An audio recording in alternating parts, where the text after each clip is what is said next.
오늘 하나님께서 우리에게 주시는 말씀은 누가복음 19장 37에서 42절까지의 말씀입니다.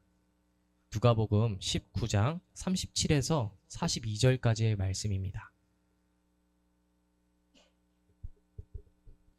자, 한 절씩 교독하면서 읽고 마지막 절 함께 읽겠습니다. 전선생님부터 읽겠습니다. 이미 감람산 내리막길에 가까이 오심에 제자의 온 무리가 자기들이 본 바 모든 가능한 일로 인하여 기뻐하며 큰 소리로 하나님을 찬양하여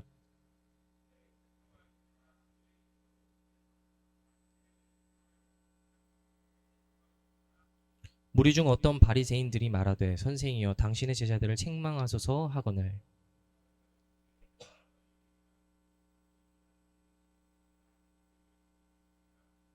가까이 오사 성을 보시고 우시며 함께 읽겠습니다. 이르시되 너도 오늘 평화에 관한 일을 알았더라면 좋을 뻔하였거니와 지금 내 눈에 숨겨졌도다. 아멘. 오늘 전도사님이 준비한 말씀은 선을 허물다 라는 제목과 주제로 말씀을 전하려고 합니다. 여러분, 오늘날 우리의 삶 가운데는 보이지 않는 선이라는 것이 존재하는 것 같습니다. 무슨 말이죠? 왜 우리가 종종 쓰는 말 중에 선 넘지 마 이런 말 쓰죠. 선 넘지 마. 이거 언제 씁니까? 이런 거 아니겠어요? 너와 내가 아무리 친하더라도 내가 정한 기준과 선이 있어. 절대 넘지 말할 선이 있어. 이걸 넘어오면 아무리 친하더라도 이건 못 참는 거죠. 안 참는 거죠. 그러니까 괜히 이 선을 넘어오려고 하면 좀 불편한 마음이 드는 거고, 그래서 단호하게 야, 선 넘지 마. 또 이렇게 말하는 우리의 모습이 있는 것입니다. 또 이런 선을 긋는 문화는 우리가 어디서 찾아볼 수 있냐면요. 전사님이 이거 좀 이렇게 예시 준비하다 좀 피식했는데 여자친구는 아침부터 좀 불경스러운 얘기 하겠습니다. 죄송합니다. 미리 양해를 구할게요. 남자 화장실에서도 찾아볼 수가 있어요. 선을 지키는 문화. 뭘까요? 남자 화장실 가면은요, 여러 가지 이렇게 사로가 이렇게 있어요. 사로가 있어요. 별로 안 궁금하겠지만 아무튼 사로가 있습니다. 근데 이제 딱 사로 가잖아요. 놀라운 기적이 일어나요. 왜냐하면 말하지 않았는데 그렇게 하자고 약속하자고 이렇게 써있지도 않아요. 근데 한 칸씩 무조건 떨어져서 써 있어요. 왠지 모르겠어요. 그냥 불편한 거죠. 그냥 싫은 거죠. 그냥 불쾌하고 뭔가 싫어. 가까이 있기 싫을 거고. 그런 문화가 우리 속에 있습니다. 근데 이런 거는 뭐 굳이 화장실로 비유를 안 하더라도 우리가 예를 들어 자리가 널널한 뭐 지하철을 탄다든지 뭐 버스를 탄다든지 보면 절대 같이 앉지 않습니다. 그냥 좀 떨어져 앉고 싶고 이 바운더리를 유지하고 싶어하는 우리의 삶의 그런 모습들이 있죠. 여러분, 근데 제가 궁금한 것은 왜 우리는 이처럼 우리의 삶에 바운더리를 정하고 경계선을 정합니까? 왜 우리는 이렇게 선을 두고 살아가는 삶을 살아갈까요? 뭐 단순하게 생각하면 그런 것이죠. 내가 정한 이 경계선 안에 있을 때 내가 좀 평안함을 느끼는 것이고 내가 좀 안락함을 느끼는 것이고, 그렇기 때문에 이 경계선을 두고 여기로 침범하는 사람이 있을 때 괜히 좀 그냥 싫고 불편하고 그냥 귀찮은 겁니다. 그래서 우리는 이런 경계선을 두고 살아간다고 말할 수 있을 것이에요. 자, 그러나 이런 선을 두고 살아가는 인생은 우리의 삶 가운데서 때로는 안 좋은 모습들을 보일 때도 있습니다. 어떤 것이죠? 우리는 내가 정한 이 선을 다른 사람에게 대입할 때가 있어요. 예를 들어 내가 생각하는 내 친구에 들어올 수 있는 이 범주 기준을 세웁니다. 그리고 여기에 좀 합당하면 오케이, 너는 내 친구가 될 수 있어. 근데 여기 기준에 합당하지 않으면, 예를 들어 내가 조용한 사람을 좋아해요. 그러면 오케이, 너는 조용한 사람이니까 일단 내 친구의 후보 순위. 근데 시끄러운 애가 들어왔어요. 너는 말이 너무 많아. 너 탈락. 뭐 이런 거죠. 그래서 우리는 이런 내가 정한 기준과 선에 의해서 다른 사람을 재단할 때가 있어요. 자, 이로 인해서 발생하는 것들이 뭘까요? 뭐 극단적으로 굳이 얘기하자면 왕따나 뭐 따돌림이라든지, 혹은 더 크게 볼까요? 뭐 나라와 나라 간의 갈등, 전쟁, 이런 이유가 다 이런 선을 지키는 문화 속에서 발생하는 어떤 미움, 그런 것들이 발생하게 되고, 그러므로 인해서 이런 많은 문제들이 오늘날 우리의 사회와 삶 가운데 나타나게 된다는 것이죠. 자, 여러분, 그러나 전도사님이 질문하겠습니다. 그리스도인으로서 살아갈 때 우리는 이런 선을 두고 살아가는 삶이 과연 우리에게 합당하다고 여길 수 있을까요? 그렇지 않을 것입니다. 그리스도인이란 무엇입니까? 그리스도인이란 예수 그리스도를 따라가는 자들입니다. 예수님의 가르침대로 예수님의 걸어온 길을 그대로 걸어가는 자들이 바로 그리스도인이라는 거예요. 자, 근데 예수님께서 우리에게 뭐라고 말씀하셨냐면요. 예수님께서 성경을 보면 요한복음에 진짜 십자가에 달리시기 전날에 제자들 모아두고 하셨던 말씀이 있어요. 근데 그게 무슨 말씀이냐면 너희에게 새 계명을 주노니 너희는 서로 사랑하라. 내가 너희를 사랑한 것 같이 너희도 서로 사랑하라. 그리하면 세상이 이로써 너희가 내 제자인 줄 알리라 라고 말씀하셨습니다. 자, 무슨 말입니까? 제자라는 거, 그리스도인이라는 거, 그건 우리가 어떤 삶을 살아갈 때 비로소 주어지는 것이죠. 서로 사랑할 때, 내 이웃을 내 몸처럼 사랑할 때, 주님께서 나를 사랑하셨던 것처럼 나도 타자를 사랑할 수 있을 때 비로소 우리는 그리스도인이라고 말할 수 있을 것입니다. 여러분, 그런데 이 말을 들을 때 우리 마음은 어떻죠? 아무 생각이 없어요. 나와 좀 거리가 멀게 느껴져요. 왜죠?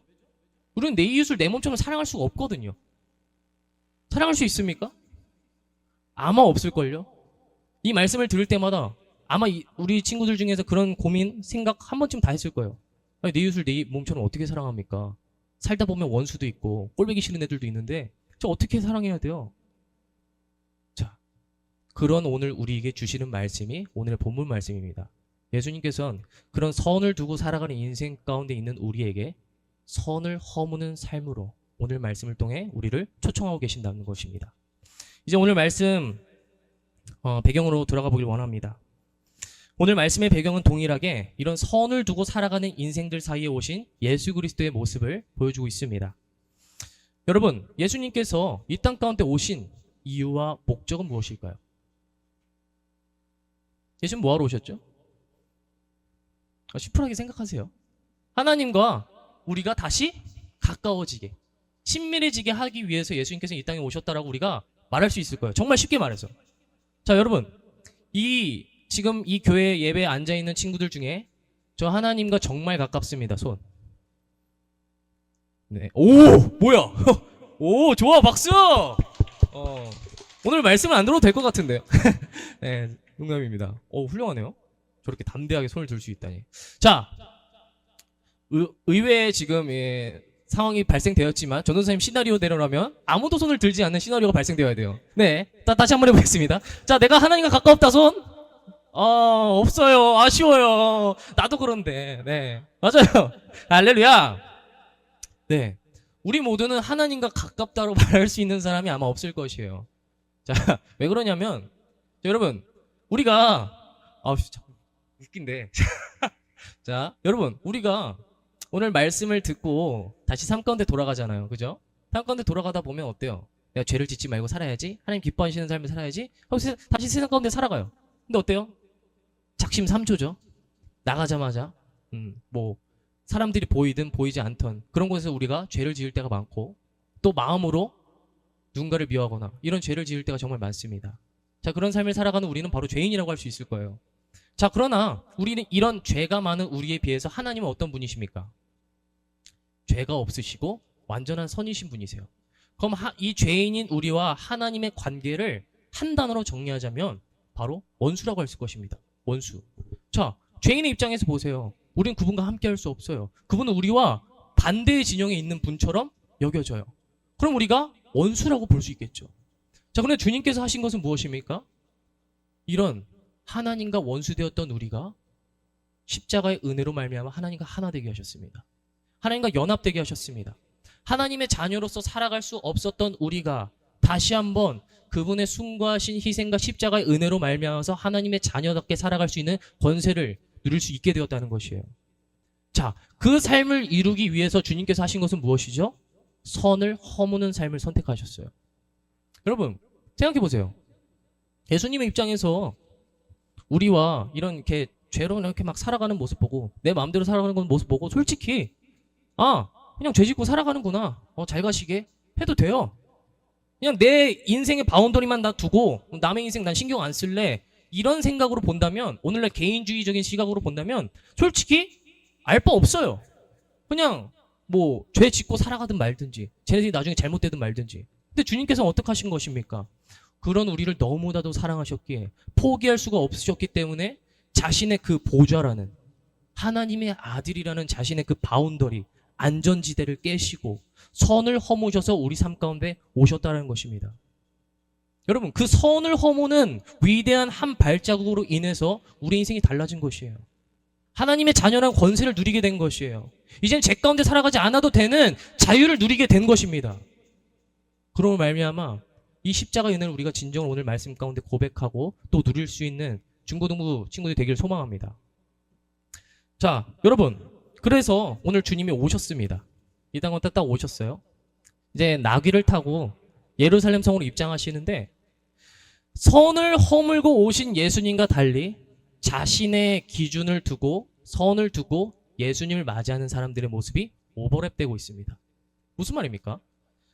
예수님께서 아까 말했던 것처럼 그 십자가의 영광을 이루기 위해서 우리가 다시 하나님과 하나 되게 하기 위해서 자신의 보좌라는 선을 버리고 허무시고 이 땅 가운데 오셨어요.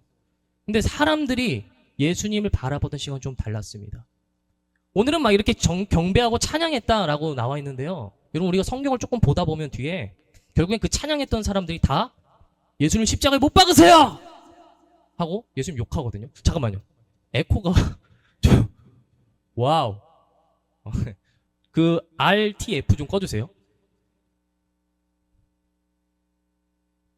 할렐루야. 좋습니다. 이제 좀 됐네요. 네, 예수님 십자가에 못 박으세요! 하고 막 소리 질러요. 무슨 말이죠? 이때 예수님 때 당시에 유대인들, 그때 당시 예수님을 처음에 맞이했던 무리들은 어떤 상황 가운데 있었냐면 로마라는 나라의 식민지로 살아가고 있었어요. 쉽게 말해서 우리나라 일제강점기를 생각하면은 이해하기가 쉬울 것 같아요. 우리나라가 일본으로부터 그런 탄압을 받고 압제를 받았었잖아요. 고통 속에 있었잖아요. 마찬가지로 그때 당시에 사람들은 로마라는 대제국에 의해서 고통받고 그렇게 피해를 받고 있었습니다. 자, 그런 상황 가운데서 이들이 바랬던 하나님의 아들이 오신다? 그 모습은 어떤 모습이었을까요? 우리를 이 로마라는 나라부터 구원해줄, 전쟁에서 우리 대신 맞짱 떠서 이겨주시고 우리를 다시 자유롭게 하실 그런 하나님의 아들을 바랬다고요. 그래서 처음에 막 찬양했어요. 와, 저분이 드디어 우리를 로마로부터 구원하실 분이다. 할렐루야! 막 이랬어요. 그런데 여러분, 예수님께서 지금 이 유대인들 대신에 로마 군들이랑 싸우러 오셨습니까? 아니요. 예수님은 싸우러 오신 게 아닙니다. 예수님은 죽으러 오셨어요. 예수님께서 로마 정군들이랑 싸워서 승리해가지고 정말 그들을 다 전멸시킨 다음에 그 백성들 위에 군림하러 오셨습니까? 아니요. 예수님은 오히려 자신의 그 보좌를 버리시고 철저히 낮아지심으로 말미암아 사람들에게 밟히기 위해 오셨습니다. 여러분, 이런 예수님의 오신 이유에 대해서 듣게 되었을 때 유대인 사람들의 반응은 어땠을까요? 내 기준에, 내 생각에는 원래 예수는 이랬어야 돼. 이랬어야 돼. 오케이. 그러니까 내가 찬양한다. 근데 지금 뭡니까? 내가 정한 선에 주님이 도달합니까? 도달하지 못했습니까? 도달하지 못했죠. 그러니까 어떻게 되는 거죠? 로라는 친구들 뭐 태세전환 우디르라는 말을 많이 하는데 바로 태세전환 하는 겁니다. 뭐야? 우리 구원하러 온, 전쟁에서 승리하러 온 그런 메시아 아니었어? 뭐야, 우리가 지금까지 저런 사람을 찬양하고 있었단 말이야? 야, 저게 무슨 하나님의 아들이야. 야, 저런 능력도 없고 힘도 없고 저렇게 허약한 인간이 무슨 하나님의 아들이야. 에이, 시간 버렸네. 자, 예수님을 그때 당시에 환호했던 이들의 환호는 곧 예수님을 향한 비난으로 바뀌게 됩니다. 예수님을 향해서 정말 막 꽃가루를 뿌리고 할렐루야 했던 말들이 예수님을 향한 심한 모욕과 욕설과 가래침, 막 침도 뱉고 그런 것들로 바뀌게 되는 것을 우리는 보게 된다는 것입니다. 자, 오늘 예수님께서는 그런 백성들을 보시면서 이런 믿음이 없는 시선으로 당신을 바라보는 그런 백성들을 보시면서 슬피 우셨다라고 성경은 기록하고 있습니다. 내가 너희에게 이루러 온 것은 그것이 아니라 정말 이 선을 넘는 삶을 통해서 온전히 이룰 은혜와 사랑 그리고 평화인데 너는 그것을 바라보지 못하는구나 하고 그런 안타까움을 금치 못하셨다는 것이죠. 자, 여러분, 우리가 오늘 말씀을 통해서 좀 보게 되는 것은 무엇입니까? 아까 말씀을 시작하면서 이야기를 했지만 우리 삶에는 이렇게 선을 두고 살아가는 문화가 너무나도 많습니다. 처음에 내가 선을 두는 의도는 내가 좀 내 삶을 좀 안전하게 이렇게 좀 보호하기 위해서, 내가 좀 편안하게 살기 위해서 그런 선을 두고 살아가는 인생을 선택했을지 모르겠습니다.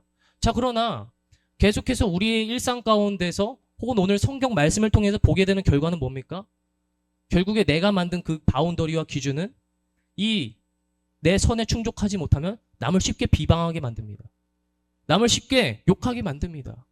그리고 무엇보다도 나의 그런 인간의 모든 그런 이기적인 모습을 극대화시킬 뿐만 아니라 가장 결정적인 거, 오늘 나를 위하러 오신 그 예수 그리스도마저 바라보지 못하게 만들더라는 것이죠. 여러분, 우리의 삶 가운데도 정말 생각해보면 이런 모습들이 정말 많아요. 언제입니까? 자본주의를 살아가다 보면, 이 능력주의 사회를 살아가다 보면 정말 그런 사람의 그 고유의 가치를 바라보는 것이 아니라, 이 사람의 사람됨을 바라보는 것이 아니라 그 사람이 가진 뭐 스펙, 능력, 그런 것들을 바라보고 사람을 대할 때가 많죠. 오늘날 말하면 우리가 가장 우리 학생 때가 제일 피해자 아닙니까? 뭐 쉽게 말해서 뭐 공부 잘하면, 공부라는 기준을 봤을 때 공부 잘하면 굿 스튜던트, 공부 못하면 양아치. 뭐 그런, 나는 그것보다 더 가치 있는 존재인데, 나는 존귀한 가치라고 우리 주님께서 말씀하셨는데 세상을 살아가다 보면 그런 가치 속에서 우리가 때로는 무너지고 염려하고 그런 모습을 우리가 살아갈 때가 많다는 것이죠. 여러분, 전도사님 친구들 중에서도 사회생활을 하는 친구들이 정말 많습니다. 직장 다니는 친구들이 많은데 그 친구들이 하나같이 전도사님한테 하는 말이 뭐냐면, 세상이 나를 T로 만들고 있어. 나는 원래 F90이었는데 사람들이 나를 T90으로 만들고 있어. 이게 무슨 말이죠? 원래는 그 친구도 그런 어떤 세상의 기준 속에서 살아가면서 힘들어했어요.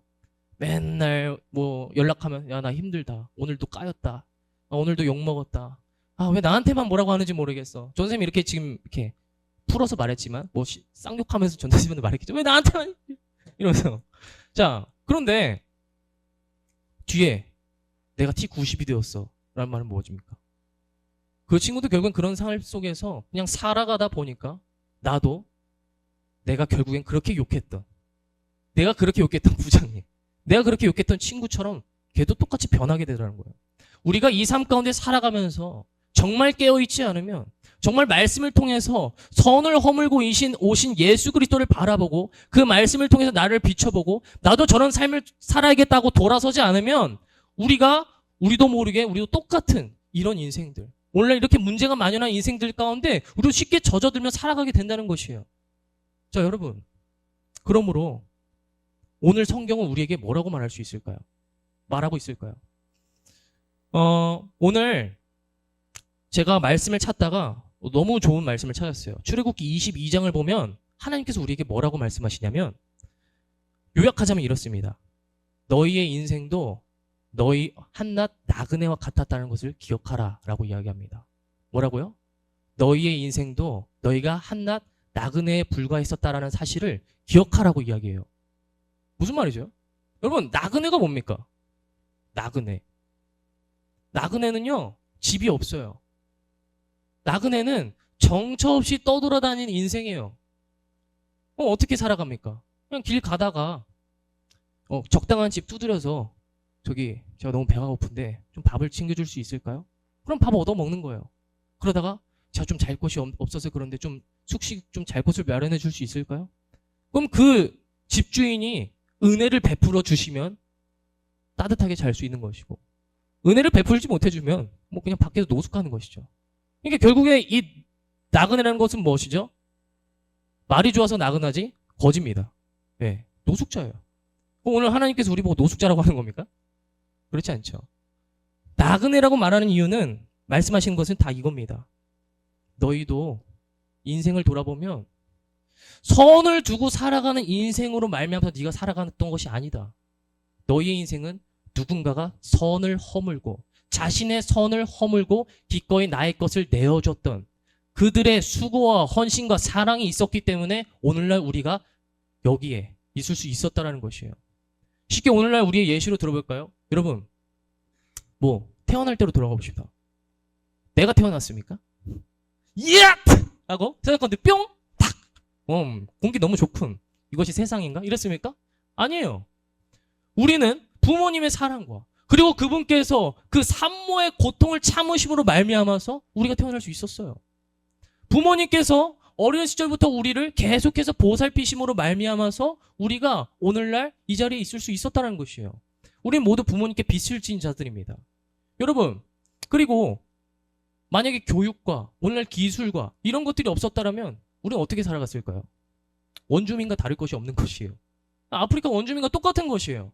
그러나 그들의 헌신들, 그들의 헌신과 수고, 내가 지금 비록 내 삶은 이렇지만 내 후대의 후손들이 이렇게 살기를 바라는 마음에서 자신들의 그런 편안함과 안락함을 깨고 계속해서 선을 허무는 삶들, 그들의 발걸음이 있었기 때문에 오늘 우리가 이 자리에 서 있을 수 있었다라는 것입니다. 여러분, 마찬가지예요. 이 삶을 계속해서 두고 올라가다 보면 그 위에 누가 계신 것입니까? 선을 허무는 삶의 시초, 예수 그리스도가 있으신 것입니다. 그리스도께서 우리에게 사랑의 본이 되셨어요. 자신의 기준과 경계를 허물고 기꺼이 나를 내어줄 수 있는, 기꺼이 나의 것을 버리고 타인을 세워줄 수 있는 그런 사랑. 그 사랑이 있었기 때문에 오늘날 우리가 있게 된 것이라는 사실이에요. 자, 여러분, 기독교의 복음의 시작은 바로 이런 선을 넘는 사랑 가운데 이루어졌습니다. 무슨 말이죠? 주님의 사랑을 체험한 이들이 그 사랑을 공급받아서 이제는 자신의 선과 자신의 병을 기꺼이 허물기 시작했습니다. 어려운 이들에게 찾아가서 복음을 전하고 그들을 사랑해주고 그들을 환대하기 시작했어요. 사람들은 당황하죠. 왜 저한테 이러십니까? 왜 저를 사랑하십니까? 그리스도께서 나에게 이것을 주셨어. 그리스도께서 이것보다 더 큰 사랑을 내게 주셨어. 기꺼이 그런 환대하는 삶, 허무는 삶, 주님의 사랑을 나누는 삶을 그들이 살아가기 시작했다는 것입니다. 그럴 때 뭐가 임했죠? 기적같이 그 나라 가운데, 그 유대 사회 가운데 전쟁이 종식되기 시작했어요. 주님의 은혜와 주님의 사랑이 전파되는 놀라운 역사가 일어나기 시작했다는 거예요. 마지막으로 하나만 더 예시를 들겠습니다. 여러분, 한국사를 보세요. 우리나라가 어떻게 세워졌는지. 다 그 선교사들의 헌신과 수고가 있기 때문 아닙니까? 우리나라가 정말 지독하게 못 살던 그 당시에 선교사들이 학교와 병원과 그런 교육 시스템과 복음을 가지고 이 땅 가운데 찾아왔습니다. 아마도 수많은 선교사들이 그때 당시에 자신의 선을 허물고 들어왔지만 많은 핍박과 박해와 순교가 있었어요. 역사 보면 지금도 저기 합정에 보면 이렇게 선교사들의 무덤이 있는데 거기에 수많은 선교사들이 매장돼 있어요. 복음을 전하러, 그들에게 교육을 전하러, 그들에게 이런 어떤 근대사회 문명을 전하러 왔는데 우리 한국은 그들을 배척했죠. 그러나 그들은 끝까지 주님께서 나에게 이렇게 하셨기에 마땅히 그 삶을 살아갔습니다. 결과적으로는 뭐죠? 오늘날 우리가 이렇게 좋은 대한민국 안에서 이렇게 좋은 학교와 또 교회 속에서 자라나는 우리 중고등부가 될 수 있었다는 것이죠. 여러분, 이제 말씀을 정리하겠습니다. 찬양팀 잠깐 나와주세요. 여러분, 우리 모두는 이처럼 세상에 빚진 자들입니다. 우리 모두는 그리스도께 빚진 자들입니다. 여러분, 그러므로요, 우리가 정말 그 사랑을 알았다면 이제는 우리가 그 사랑을 흘려보내는 자로서 정말 그 사랑을 흘려보내는 자들이 되어 세상 가운데 나아가는 그런 축복의 통로가 되어야 될 줄로 믿습니다. 주님께서 그러하셨기에 우리도 마땅히 그 기쁨을 기쁨으로 감내할 수 있는 우리 중고등부 친구들이 되기를 주님으로 간절히 축복합니다. 오늘 말씀을 기억하면서 아까 찬양 우리 함께 고백하시겠습니다.